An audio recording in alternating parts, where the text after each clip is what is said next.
आज खर्चा पानी में हम बात करेंगे दिल्ली विधानसभा में पेश हुई कैग की रिपोर्ट की।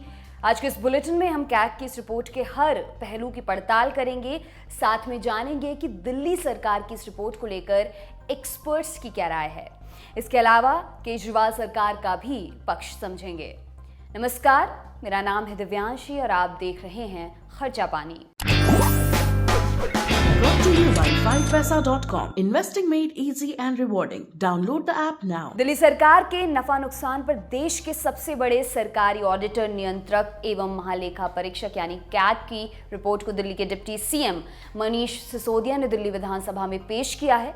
यह रिपोर्ट मंगलवार 5 जुलाई को पेश की गई। यह रिपोर्ट राज्य की फाइनेंशियल कंडीशन पर है। कैग की इस रिपोर्ट में कहा गया है कि पिछले 4 साल में केजरीवाल सरकार का कर्ज 7% बढ़ गया है।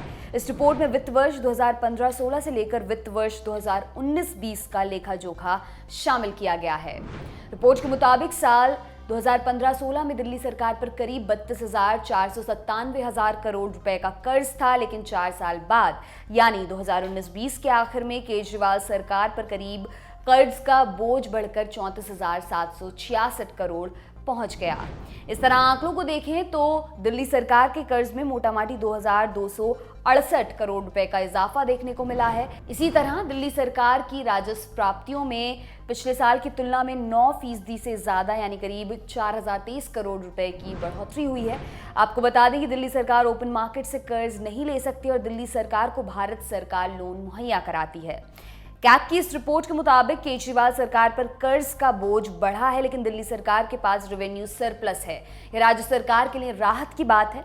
2019-20 में केजरीवाल सरकार का रेवेन्यू सरप्लस 7,499 करोड़ रुपए रहा। यह दिखाता है कि खर्चों के हिसाब से दिल्ली सरकार के पास पर्याप्त पैसा है। इस बारे में हमने देश के जाने माने अर्थशास्त्री अरुण कुमार से बात की। कैग की इस रिपोर्ट पर उनका क्या मानना है, आइए जानते हैं। उसमें कई पहलू जुड़े हुए हैं। पहले तो ये जो रिपोर्ट है ये रिपोर्ट पैंडेमिक के पहले की है, जबकि अर्थव्यवस्था ढंग से चल रही थी। ये अभी जो पैंडेमिक के दौरान हुआ है उसके बारे में इसमें नहीं है। दूसरी बात ये है कि जो दिल्ली सरकार है वो मार्केट से पैसा नहीं उठा सकती है, वो सिर्फ सेंट्रल गवर्नमेंट से पैसा उसको मिलता है। तो जो उसका जो लोन है, जो आपने बताया कि वो 7% बढ़ गया, वो मतलब कि जो सेंट्रल गवर्नमेंट है उसकी तरफ जो लोन है वो बढ़ा है। और उसके साथ एक साथ और जो बात जुड़ी हुई है कि दिल्ली एक बहुत ही अमीर प्रांत है। यहाँ पे जो पर कैपिटा इनकम है वो देश के पर कैपिटा इनकम से 3 गुना ज्यादा है। तो यहाँ पे टैक्स रिसोर्स भी काफी आता है, खासकर क्योंकि दिल्ली जो यहाँ का नॉर्थ इंडिया का सबसे बड़ा होलसेल मार्केट है, तो यहाँ पे ट्रेडिंग बहुत होता है और उससे फिर जो हमारा टैक्स कलेक्शन अच्छा उससे निकलता है। तो इसीलिए रिसोर्सेज काफी हैं दिल्ली सरकार के पास और इसीलिए वहां पे बजट में सरप्लस है। हालांकि एक तरफ सब्सिडी भी दी जा रही है, वो चाहे बिजली पे हो, चाहे पानी पे हो, चाहे डीटीसी के ट्रैवल पे हो, महिलाओं के लिए। तो ये सब होते हुए भी उनका सरप्लस है। तो सवाल ये उठता है कि जब उनका सरप्लस है तो उनका लोन क्यों 7% भी बढ़ा। हालांकि 7% का मतलब है कि इन्फ्लेशन एडजस्टेड भी वो नहीं है, कि मतलब इन्फ्लेशन जितना बढ़ा है उस 3-4 साल में उससे भी कम लोन बढ़ा। तो वो जो सरकार से लोन मिला है वो बढ़ा है। तो अगर वो सरकार का लोन नहीं होता तो फिर वो जो उनका डेट 7% भी नहीं बढ़ता और जो उनका सरप्लस है उसी से काम चल जाता। कैग की रिपोर्ट के मुताबिक रेवेन्यू सरप्लस की प्रमुख वजह यह है कि दिल्ली सरकार के ज्यादातर कर्मचारियों की पेंशन का जिम्मा केंद्र सरकार द्वारा उठाया जाता है। इसके अलावा दिल्ली पुलिस का खर्च भी केंद्र द्वारा उठाया जाता है। कैग रिपोर्ट में सब्सिडी को लेकर काफी लंबा चौड़ा लेखा जोखा पेश किया गया है। इसमें बताया गया है कि दिल्ली सरकार की तरफ से दी जाने वाली सब्सिडी पर खर्च बढ़ा है। 2015-16 में दिल्ली सरकार सब्सिडी पर 1,868 करोड़ रुपए खर्च करती थी, जबकि 2019-20 में सब्सिडी के मद में खर्च बढ़कर करीब 3,593 करोड़ रुपए हो गया। इस तरह से 4 साल में सब्सिडी में 92.38% का इजाफा हुआ है। कैग की रिपोर्ट के मुताबिक सरकार की उधारी 8.14% है। इसके अलावा कैग रिपोर्ट में दिल्ली परिवहन निगम यानी डीटीसी बस सर्विस को लेकर भी कई जरूरी बातों का जिक्र किया गया है। रिपोर्ट के मुताबिक वित्त वर्ष 2019-20 में दिल्ली राज्य सार्वजनिक क्षेत्र के उद्यमों को जो नुकसान हुआ है उसमें 99% हिस्सेदारी डीटीसी की थी। इसका सीधा मतलब यह हुआ कि डीटीसी बस सर्विस दिल्ली सरकार के लिए घाटे का सौदा साबित हो रही है। दिल्ली परिवहन निगम को 1996 से 2011 के दौरान 11,838 करोड़ रुपए का कर्ज दिया गया है। इसमें से निगम ने सिर्फ 162 करोड़ का कर्ज लौटाया है और 31 मार्च 2019 तक इन कर्जों पर 26,070 करोड़ रुपए की देनदारी बकाया है। कैग रिपोर्ट में दिल्ली महिला एवं बाल विकास विभाग पर निशाना भी साधा गया है। कहा गया है कि विभाग ने अब तक कामकाजी महिलाओं के लिए हॉस्टल नहीं बनवाए, जबकि 16 साल पहले इस काम के लिए जगह ली जा चुकी है। बताया गया है कि इसके लिए तब 97.53 लाख रुपए का फंड अलॉट हुआ था, लेकिन अब तक यह पैसा खर्च नहीं किया गया है। वहीं कैग की रिपोर्ट में दिल्ली सरकार की एक महत्वपूर्ण स्कीम पर भी उंगली उठाई गई है। राजधानी में शहर के गरीबों को किफायती घर देने और झुग्गी बस्तियों में रहने वाले लोगों को बसाने की दिल्ली सरकार की योजना के बारे में कैग ने कहा है कि यह स्कीम लेट लतीफी के चलते पूरी तरह फेल रही है। आइए इस बारे में एक्सपर्ट की राय भी सुनते हैं। इस समय एक परेशानी के दौर से चल रही है अर्थव्यवस्था। आपने देखा कि पैंडेमिक के पहले ही जो अर्थव्यवस्था है वो 8% का ग्रोथ रेट 8 क्वार्टर पहले था और फिर वो गिर के 3.1% हो गया। पर मेरा मानना ये आंकड़े अपने आप में सही नहीं है, क्योंकि इसमें जो असंगठित क्षेत्र है जो बड़ी बुरी तरह पिट रहा है वो आता नहीं है इन आंकड़ों में। ये आंकड़े सिर्फ संगठित क्षेत्र के आंकड़े हैं, जबकि नोटबंदी से, जीएसटी से, एनबीएफसी क्राइसिस से लगातार 2016 में, 17 में, 18 में बड़ी बुरी मार पड़ी है असंगठित क्षेत्र को और असंगठित क्षेत्र गिरावट पे था। तो हम ये मान लेते हैं जब अपना जीडीपी का आंकड़ा कैलकुलेट करते हैं कि असंगठित क्षेत्र भी उसी रफ्तार से बढ़ रहा है जिस रफ्तार से संगठित क्षेत्र बढ़ रहा है, जो कि बात सही नहीं है। हो सकता है वो नोटबंदी के पहले सही हो, पर लेकिन उसके बाद तो बिल्कुल भी सही नहीं है। तो जो सरकार कह रही है कि हमारा रेट ऑफ ग्रोथ 3.1% रहा जब इसके पैंडेमिक के पहले, तो मेरा मानना है वो एक्चुअली नेगेटिव में पहुंच गया था उस समय। और जब सरकार कह रही थी कि 8% का ग्रोथ रेट है, तो मुझे लगता है कि 8% की जगह 3 या 2.5% के करीब रहा होगा। इसका मतलब जो गरीब आदमी का क्राइसिस है वो बहुत बढ़ गया था, खासकर नोटबंदी के बाद और इस सब।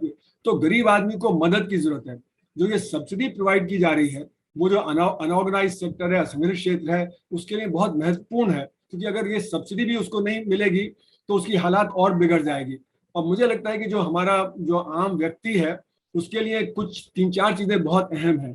एक तो शिक्षा है, एक स्वास्थ्य है, एक एनर्जी है, बिजली एक एनर्जी है, और पानी, पीने का पानी। रोज पीने के पानी का स्ट्रगल हो, रोज बिजली का स्ट्रगल हो, तो और आदमी का जो जीवन और दुश्वार हो जाएगा। और जैसे कि जो दिल्ली के सोशियो इकोनॉमिक सर्वे 2018 के उसमें दिखाया कि दिल्ली में 90% परिवार 25,000 रुपए से कम खर्च करते हैं प्रति माह, और 98% 50,000 रुपए से कम खर्च करते हैं। तो यानी कि 90% परिवार तो गरीब ही हैं, वो गरीबी की रेखा के आसपास ही हैं, उनको मदद की जरूरत है। जब तक कि अर्थव्यवस्था और तेज नहीं होती, जब तक कि रोजगार और नहीं मिलता, जब तक कि वर्कर को लिविंग वेज नहीं हम देते, तब तक ये सब्सिडी जरूरी हो जाती है। तो इसलिए मेरा मानना है कि सब्सिडी देना जरूरी है, लेकिन ये भी एक देखना चाहिए कि हम सब्सिडी को फाइनेंस कैसे करेंगे।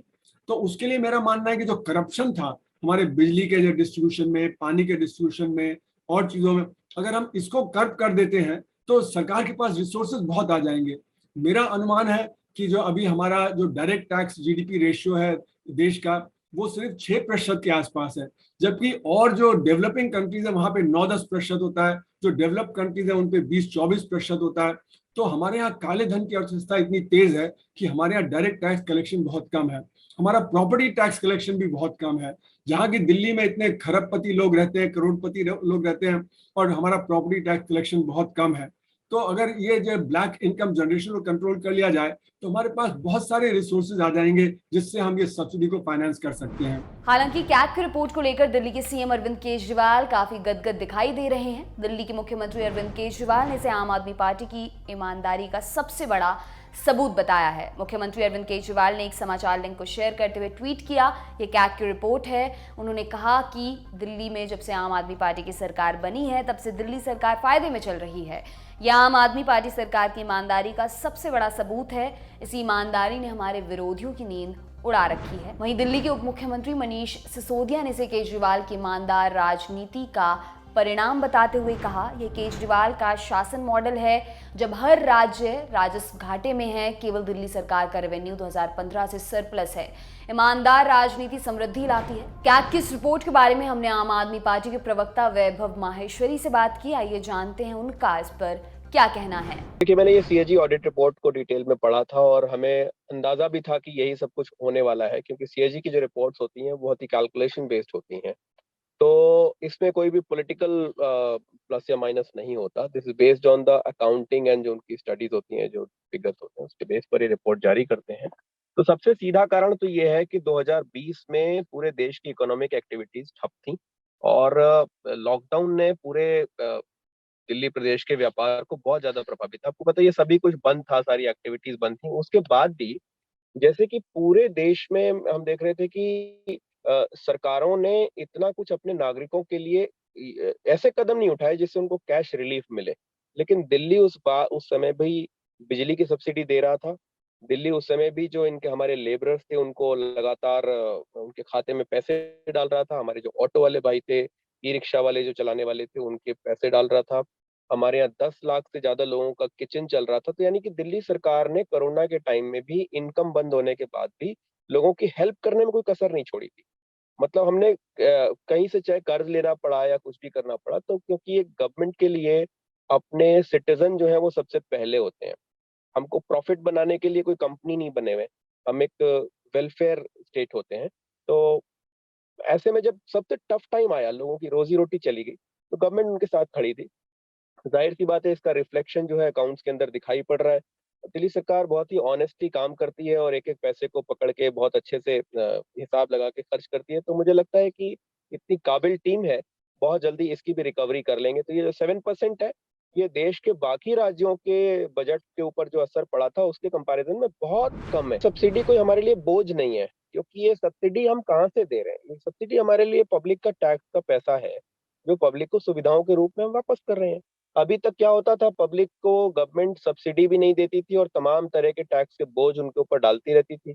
और जब खर्च करने को दिखाना होता है तो हजारों करोड़ की कोई मूर्ति बना देते हैं, हजारों करोड़ रुपए अपने आयोजन में खर्च कर देते हैं, हजारों करोड़ रुपए के करप्शन कर ले जाते हैं। हमने उन सबको रोक कर पब्लिक को जो देना शुरू किया है, एक्चुअली उसको सब्सिडी कहना गलत होगा। ये पब्लिक की हार्ड अर्न मनी है और उनको फैसिलिटी के रूप में वापस की जा रही है। किसी भी सरकार का पर्पस ये होता है कि अगर ऊपर वाले ने, भगवान ने कम दिया है तो उनके लिए संविधान में ज्यादा व्यवस्था होनी चाहिए। दिल्ली सरकार बाबा साहब भीमराव अम्बेडकर के इस सिद्धांत का पूरी तरह पालन कर रही है। ये एम्बिशियस योजना है कि 90,000 फ्लैट्स जो हैं वो, जहां स्लम वहीं आवास, इस योजना के तहत डूसिप बना रहा है 90,000 का। लेकिन इसमें कुछ प्रैक्टिकल प्रॉब्लम्स ये हैं कि दिल्ली गवर्नमेंट के पास में अपने लैंड नहीं है। हमारे पास नगर निगम नहीं है, हमारे पास डीडीए नहीं है। तो लैंड का बहुत बड़ा इन्वॉल्वमेंट इसमें होता है और बहुत सी तमाम ऐसी एजेंसीज होती हैं जो ये पूरे रिहैबिलिटेशन में, मल्टीपल एजेंसीज का इन्वॉल्वमेंट है। तो ये थोड़े से ब्यूरोक्रेटिक हर्डल जरूर हमारे को रहते हैं और आप सभी लोग जानते हैं कि किस तरह से केंद्र सरकार और दिल्ली सरकार के बीच में कामों को लेकर बहुत ही हेल्दी एक रिश्ता दिखाई नहीं पड़ता है। अक्सर हमारे अच्छे कामों में रोड़े लटकाए जाते हैं, हमारी फाइलें रोक ली जाती हैं। तो ये था आज का खर्चा पानी। ये बुलेटिन आपके लिए लिखा था हमारे साथी प्रदीप यादव ने। इस एपिसोड के बारे में आप अपनी राय यहाँ कमेंट बॉक्स में ज़रूर दें। अगले एपिसोड तक अपना खूब ख्याल रखें। शुक्रिया।